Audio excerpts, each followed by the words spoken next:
गांव की सब औरतें इस कमरे में जा रही थीं और वो सब की सब ही बहुत ज्यादा मजबूर थीं। मैं भी तो मजबूर थी। मैंने भी इस कमरे में जाने का इरादा कर लिया, जबकि मुझे पता था कि जब इस कमरे में कोई औरत जाती है तो वापस आने पर वो पहले जैसी नहीं होती, उसके साथ कुछ हो जाता है। वो दर्द से बड़ी तरह चिल्लाती है और उसको इतना दर्द होता है कि उससे चिल्लाया भी नहीं जाता। उसे उठाकर उसके घर तक पहुंचाया जाता है। ऐसी जगह पर भला कौन जाना चाहेगा? जाहिर है वही जाएगा जो बहुत ज्यादा मजबूर होगा। मैं भी बहुत ज्यादा मजबूर थी, पर मुझे फिर भी बहुत डर लग रहा था। मेरे पति को ये बात पता नहीं थी कि मैं यहाँ जा रही हूँ। जो औरत इस कमरे में जाती और अगर उसके मर्द को ये बात पता चल जाती तो वो उसे छोड़ देता। मेरा पति तो वैसे बहुत ज्यादा गुस्से वाला था। अगर उसे पता चल जाता तो वो मुझे तलाक दे देता। उसको तो वैसे ही बहुत बातों पर गुस्सा आता था। मैं उससे कोई भी बात करती तो सोच समझ कर करती थी। अपने ही पति से बात करने से पहले 100 दफा सोचना पड़े तो आपको भी अंदाजा लग जाएगा कि ये कितना अजीब लगता है। लेकिन इस दुनिया में पति पत्नी के रिश्ते बहुत ही अजीब अजीब तरह के होते हैं। हमारा भी ऐसा ही था। जैसा मैंने पहले कहा कि कोई बहुत ही मजबूर होता है तो ऐसा काम करता है, लेकिन मैं मजबूर क्यों थी और क्यों इस हद तक पहुंच गई थी, इसी बारे में तो मैं आप लोगों को अपनी कहानी सुनाने वाली हूँ। मेरी कहानी को आखिर तक सुनिएगा, क्योंकि मेरे पास और कोई रास्ता नहीं था। मैं कमरे में दाखिल हो गई और जैसे ही मैंने सामने देखा मेरी रूह निकल गई, क्योंकि इस कमरे में तो मेरा पति ही सब औरतों के साथ वो जुल्म। मेरा नाम सलोनी है। हम लोग एक गांव में रहते थे। ये गांव बहुत ही ज्यादा कम आबादी वाला था। यहाँ पर ज्यादा लोग नहीं रहते थे, लेकिन जितने लोग भी रहते थे उनके घर में कोई न कोई मुसीबत थी। सब कहते थे कि इस गांव को किसी की बद्दुआ है, इसीलिए लोग यहाँ से जा रहे थे। पर हम लोग गरीब थे, कहीं जा भी नहीं सकते थे। मैं बहुत ही ज्यादा खूबसूरत थी। मेरे बाबा कहते थे कि अपनी बेटी की शादी ऐसे लोगों में करवाऊंगा जो हमसे थोड़े बेहतर हों, कम से कम उसे वहां खाने को अच्छा खाना तो मिल जाए। पर जिस शख्स ने मुझसे मोहब्बत की और मेरे लिए रिश्ता लेकर आया, वो भी गरीब आदमी था, बल्कि हमसे भी गरीब था। वो मेरे बाबा तो फिर भी अस्पताल में नौकरी करते थे। इस गांव में एक ही अस्पताल था, लेकिन वो तो मजदूरी करता था। उसने कहा कि मैं शरीफ आदमी हूँ, आपकी बेटी से मोहब्बत करता हूँ, इसका बहुत ख्याल रखूंगा। मेरे बाबा ने मुझसे पूछा। मैंने कहा कि ऐसी कोई बात नहीं है। मेरे बाबा ने कहा कि फिर ये आदमी तेरे लिए पागल कैसे हो गया? तूने जरूर उससे कोई बात की होगी, उसे अदाएं दिखाई होंगी। मैंने कहा कि ऐसा कुछ नहीं है, आप मुझसे कसम ले लीजिए। लेकिन वो आदमी बड़ा चालाक था, उसने मुझे बदनाम कर दिया। जब कोई किसी लड़की के पीछे ही उसके घर तक आ जाए और कहे कि मैं आपकी बेटी को पसंद करता हूँ, तो फिर बात तो लड़की पर भी आती है कि तेरे पीछे एक मर्द पागल हो गया, तो ऐसे हवा में थोड़ी पागल हो गया। लगता है तूने भी कुछ किया होगा। अब मैं कुछ भी कहती, सब यही कहते कि झूठ बोल रही है। इसीलिए मैं भी बुरी तरह फंस गई थी। उसने मेरे बाबा को कहा कि आपकी बेटी भी मुझसे मोहब्बत करती है, लेकिन आपके डर की वजह से बताती नहीं है। मेरे बाबा को मुझसे बड़ी उम्मीदें थीं, मुझ पर बड़ा गुमान था। उन्होंने कहा कि अगर तूने ये सब कुछ किया है तो आज से तू मेरे लिए मर गई है। अब तेरी शादी किसी से भी हो, मुझे कोई फर्क नहीं पड़ता, तेरे साथ मेरे रिश्ते खत्म हो जाएंगे। उन्होंने मेरा रिश्ता इसी आदमी के साथ करवा दिया। जब शादी की पहली रात मैंने उससे पूछा कि उसने ये सब कुछ क्यों किया, क्यों मुझे बदनाम किया, उसने कहा कि अगर मैं ये सब कुछ न करता तो तुम मेरी बीवी न बनती। मैं तुमसे बहुत मोहब्बत करता हूँ, तुम्हें हासिल करने का जो तरीका समझ आया है मैंने अपना लिया। मैंने कहा कि तुम्हारा तरीका गलत था और मैं कभी तुम्हें मोहब्बत नहीं करूंगी, कभी तुम्हारे पास नहीं आऊंगी, तुम्हें अपना पति कबूल नहीं करूंगी। मैंने भी पक्का इरादा कर लिया था। अगर छोड़ता था तो छोड़ देता, मुझे इस तरह से हासिल करने का क्या फायदा? मेरी सारी बनी बनाई इज्जत ही खराब कर दी। मैंने तो पक्का इरादा कर लिया, लेकिन अगले ही दिन उसने खुद को नुकसान पहुंचाने की कोशिश की। उसकी माँ ने कहा कि मेरा बेटा तुझ पर मर मिटा है, तो क्यों उसके साथ ऐसा कर रही है? ऐ औरत, घमंड मत कर। वो औरत बड़ी ही खुशकिस्मत होती है जिसे ऐसा मोहब्बत करने वाला मर्द मिलता है। मैं भी नहीं चाहती थी कि वो अपनी जान ले ले। मैंने उसे जाकर रोका। दिन इसी तरह गुजरने लगे और फिर हम लोगों ने एक दूसरे को कबूल कर लिया। उसने कहा कि तुम्हारे बाप को भी तुम पर भरोसा होना चाहिए था, और अगर मैंने कुछ किया भी था तो तुम्हें हासिल करने के लिए। लेकिन तुम्हारे बाप ने फौरन मेरी बात मान ली। उनको तुम पर कोई भरोसा नहीं था। उसने मेरे दिल में मेरे बाबा के लिए भी जहर भर दिया। मैं खामोश हो गई और अब इसी को अपना पति कबूल कर लिया। मेरे बाबा तो मुझसे बात भी नहीं करते थे। इस जिंदगी के दिन इसी तरह गुजर रहे थे। मेरा पति मुझ पर बहुत पाबंदियां लगाता था। लेकिन उसकी ये सारी पाबंदियां वो कहता था कि मोहब्बत में होती हैं। वो कहता था कि अकेली बाहर नहीं जाना, मैं नहीं चाहता कि कोई तुम्हें देखे, मेरे अलावा किसी से बात नहीं करना, अपने दिल की बात सिर्फ मुझसे करना, जब मैं घर पर आ जाऊं तो सारे कामकाज छोड़कर मेरे पास बैठ जाना। इस बात पर तो मेरी सास भी बहुत गुस्सा करती थी, लेकिन वो उनकी एक नहीं सुनता था। फिर मैंने एक दिन सोचा कि मैं जरा पता तो करूं। जब बिना वजह आपको कोई चीज मिलती है ना, तो वो अच्छी नहीं लगती, भला वो मोहब्बत हो या कुछ और। मुझे इस मोहब्बत की जरूरत नहीं थी। मैं नहीं चाहती थी कि कोई उठकर मुझसे दीवाने की तरह मोहब्बत करना शुरू कर दे। मेरा पति कर रहा था। शायद कुछ औरतों के लिए ये सब कुछ एक सपने की तरह हो, पर मेरे लिए ये किसी डॉक्टर की लिखी हुई कड़वी दवा जैसा था। उसके दिल में मेरे लिए वाकई मोहब्बत है या नहीं, या ये सब कुछ सिर्फ अपने मकसद के लिए करता है, मुझे शक था। एक दिन मैंने खाना पकाने से इनकार कर दिया। मैंने कहा कि मेरी तबीयत खराब है। मेरी सास ने कहा कि तेरे मुंह में जुबान भी है, तू कौन होती है मुझे इनकार करने वाली। आने दे तेरे पति को, आज तेरी क्लास लगवाऊंगी। मैं भी यही देखना चाहती थी कि ये मेरा साथ देता है या अपनी माँ का। मैंने उसको भी सुबह कहा था कि मेरी तबीयत खराब है। उसने कहा था कि अगर काम होते हैं तो कर लेना, वरना आराम करना। माँ भी बीमार है ना, उनसे भी काम नहीं होते, क्योंकि जब सुबह वो गया तो उसका रवैया हम दोनों के लिए एक जैसा ही था। इसीलिए मुझे देखना था कि अब वो क्या करता है। वो जैसे ही घर में आया, मेरी सास ने उसे मेरे खिलाफ भड़काना शुरू किया। कह रही थी, रानी तो बिस्तर पे पड़ी थी, कहती थी मेरी तबीयत खराब है, उसने कोई काम ही नहीं किया, मुझे सारा काम खुद करना पड़ा। ये तुम कैसी औरत लेके आए, ऐसे ही इनकार कर देगी, जब इसका दिल करेगा तब काम करेगी, जब दिल करेगा नहीं करेगी, ये क्या तरीका है। मेरे पति ने अपनी माँ की सारी बात सुन ली और उसके बाद कहा, उसकी तबीयत सुबह भी खराब थी, उसने मुझे बताया था। अब अगर एक बंदे की तबीयत खराब है तो वो काम कैसे करेगा, और आप इसके खिलाफ इस तरह से क्यों बोल रही हैं? क्या आपके दिल में मेरी पत्नी के लिए जहर है कि आप इस इंसान से नफरत करती हैं जिससे मैं मोहब्बत करता हूं? जब उसने ये बात की तो उसकी माँ लाजवाब हो गई। उन्होंने कहा, नहीं बेटा, मैं तो कह रही थी कि वो इस घर की बहू है। मेरे पति ने उसके बाद ऐसी बात कही कि मैं हैरान रह गई। उसने कहा, इस घर की बहू नहीं, इस घर की बेटी है, और आपने इसका इसी तरह ख्याल करना है। अगर आपकी बेटी ने ऐसा किया होता तो क्या मैं आपको उसकी भी ऐसे ही शिकायत लगाता? मेरी सास तो ऐसी चुप हुई जैसे उनकी सारी उम्मीदें ही टूट गईं। उन्होंने फौरन कहा कि ठीक है, फिर इसे डॉक्टर के पास ले जाना ताकि जल्दी ठीक हो जाए। मैं भी आ जाऊंगी कमरे में उसका हाल पूछने के लिए। मेरी आंखों में तो खुशी के आंसू आ गए। इसका मतलब है कि ये आदमी मुझे सचमुच मोहब्बत करता था।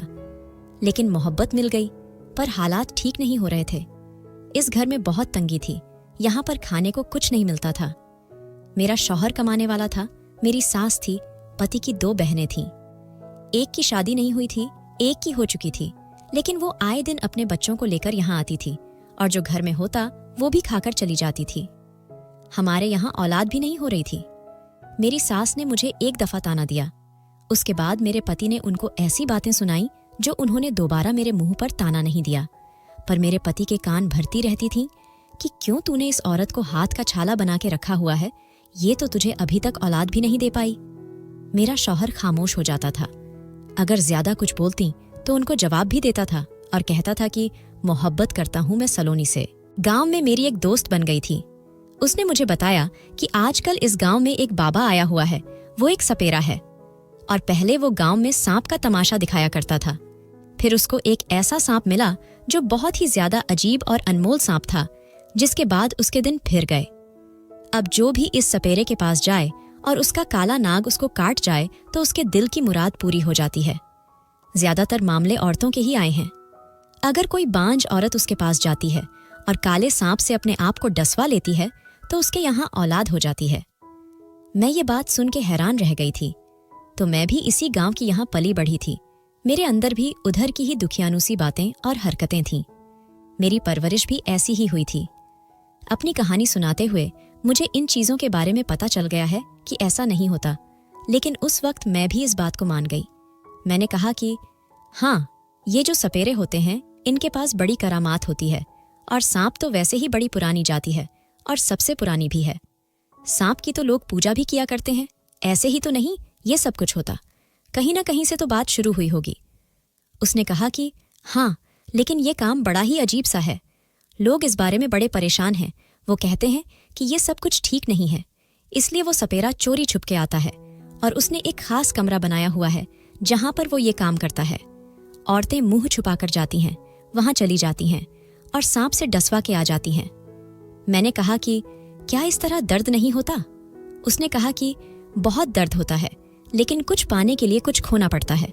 देखो, जब औरत की औलाद होती है तो उससे कितनी तकलीफ होती है, लेकिन वो माँ बन जाती है। एक आम लड़की एक आम औरत से एक माँ तक का सफर तय कर लेती है। माँ का ओहदा मिल जाता है, इसको क्या ये कोई छोटी बात है? मैंने कहा कि हाँ, जब आपको बांझ होने के ताने दिए जाते हैं और आप हमेशा ये सोचते रहते हैं कि कहीं आपका पति आपको छोड़कर दूसरी शादी न कर ले, तो इस दर्द से तो कम ही दर्द होता होगा। उसने कहा कि हाँ, उसकी अपनी बहन के यहाँ भी औलाद नहीं हो रही थी। वो कह रही थी कि मेरी बहन भी जाने वाली है, लेकिन वो सपेरा कभी कभी ही नजर आता है। अचानक से आता है और अचानक से चला जाता है। उसने अपना चेहरा भी छुपाया होता है, कोई इसको देख नहीं पाता। ये सारी कहानी मैंने ऐसे सुनी जैसे ये इस दुनिया की सबसे दिलचस्प कहानी है, और मैंने इस पर यकीन भी कर लिया। जब मैं घर आई तो सामने का मंजर देखकर हैरान रह गई। मुझे नहीं पता था कि घर आऊंगी तो मेरे लिए एक ऐसा मंजर तैयार होगा। मैंने देखा कि मेरा पति अलमारी में कोई चीज छुपा रहा था। मुझे देखकर थोड़ा सा घबरा गया और हड़बड़ाकर वहां से पीछे हट गया। मैंने कहा कि क्या हुआ? तो कहने लगा, वो मैं अपना सफेद वाला सूट ढूंढ रहा था।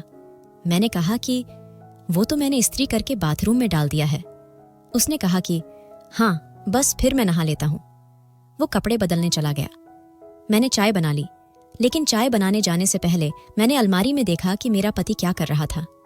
मैं उन औरतों में से थी जो अपने पति पर शक नहीं करती, लेकिन नजर जरूर रखती थी।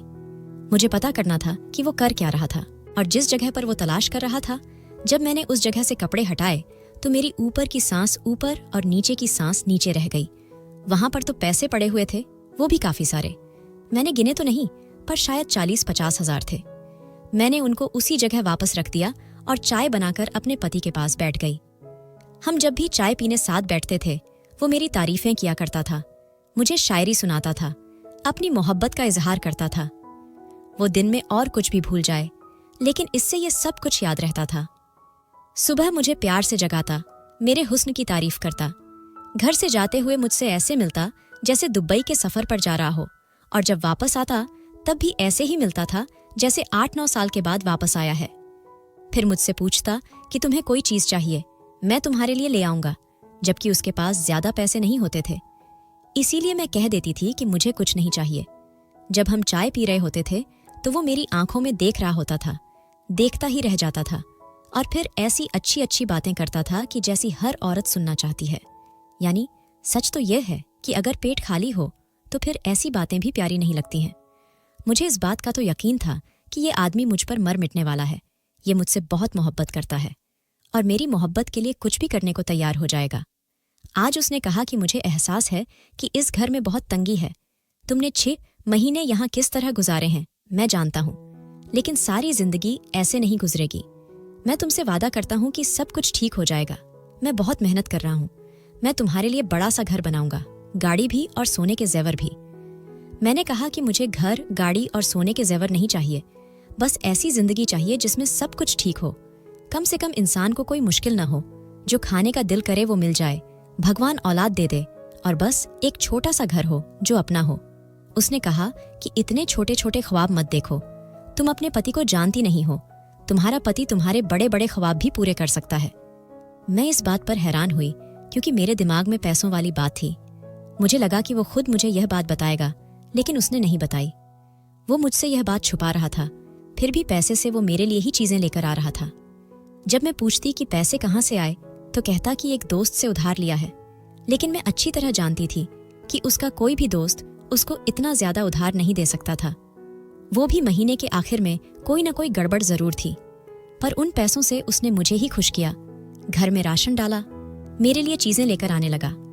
कभी कोई चीज लाता तो कभी कोई चीज। उसने मुझे नए कपड़े और जूते भी लेकर दिए थे। जब इंसान ने बहुत सालों से ख्वाहिशात जमा की होती है तो फिर वैसे भी कम पड़ जाते हैं।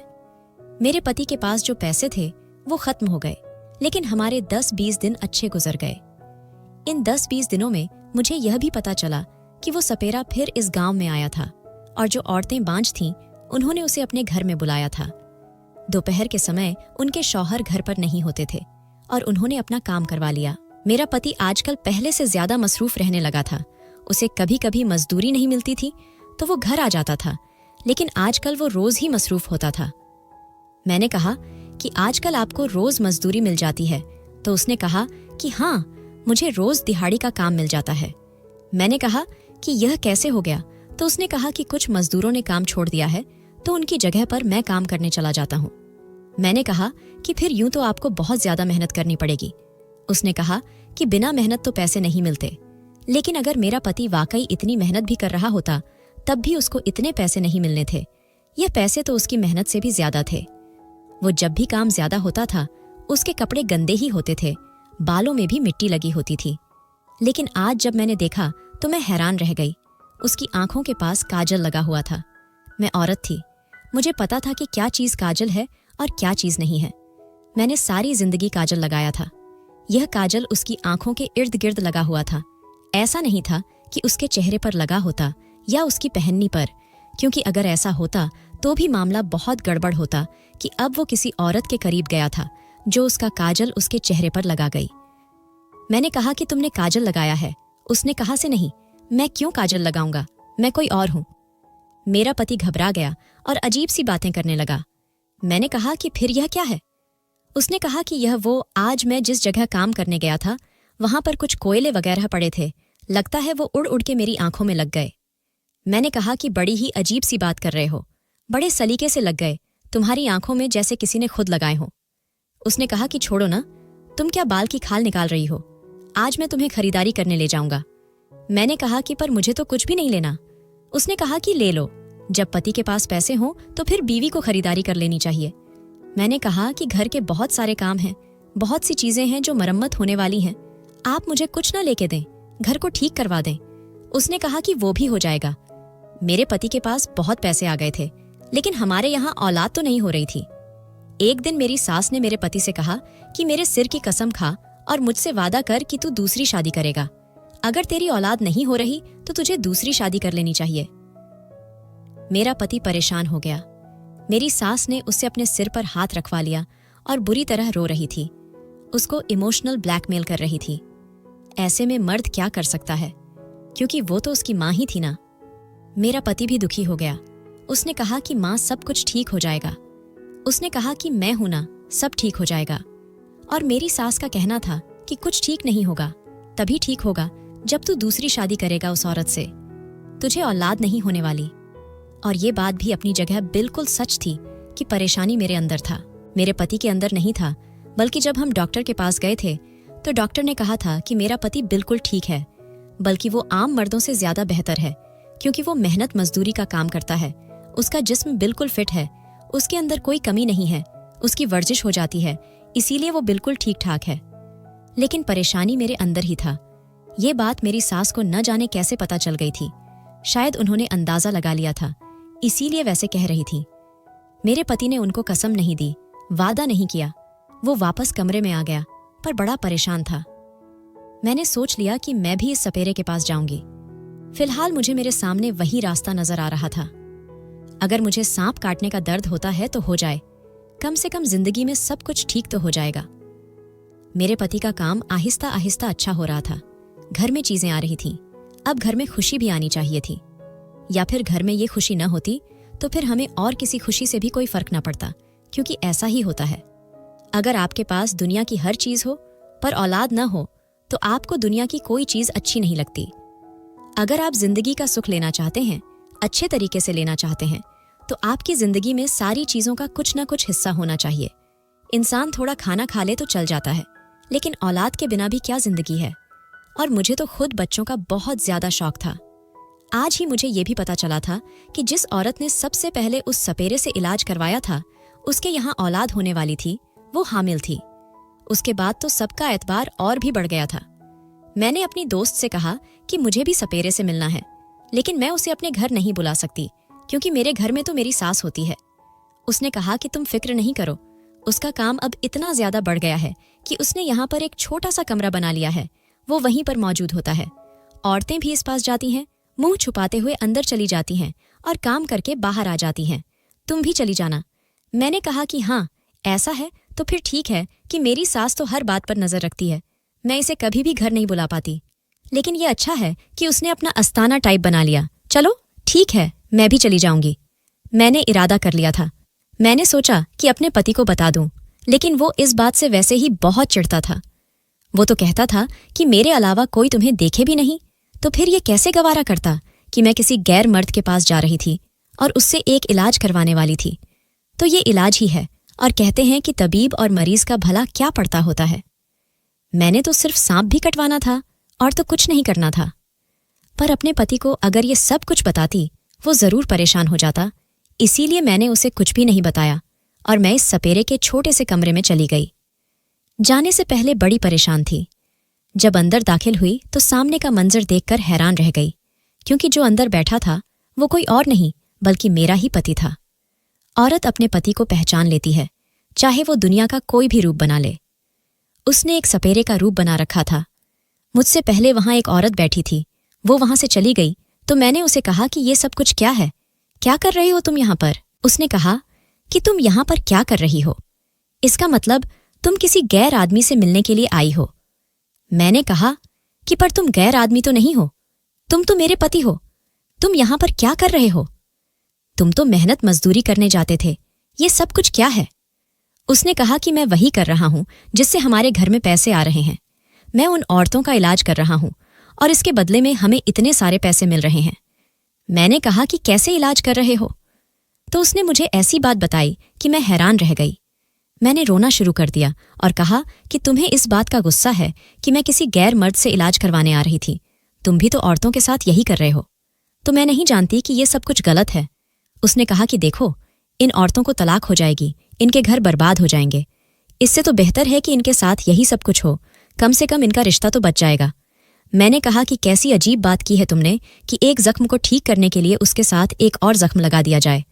मैंने अपने पति से खफा हो गई और अपने घर वापस चली गई। पूरे 1 साल तक मैं वापस नहीं आई। उसके बाद उसने मुझसे वादा किया कि वो ये काम नहीं करेगा तो मैं वापस आई। और 6 महीने के बाद भगवान ने मुझे उम्मीद भी दे दी। अब मेरे यहां औलाद होने वाली थी।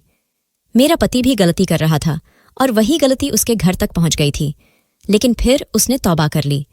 डर था जब डॉक्टर ने मेरे पति को कहा था कि वो बिल्कुल ठीक है और आम मर्दों से ज्यादा ही ठीक है, तो ये बात उसके दिमाग में बैठ गई थी और उसने ये प्लान बना लिया था कि इन्हीं सब चीजों की कमाई वो घर में लेकर आ रहा था। पर जब मैं उसे 1 साल तक नाराज रही तो वो राह-ए-रास्त पर आ गया। उसने मुझसे भी माफी मांग ली, तौबा भी कर ली।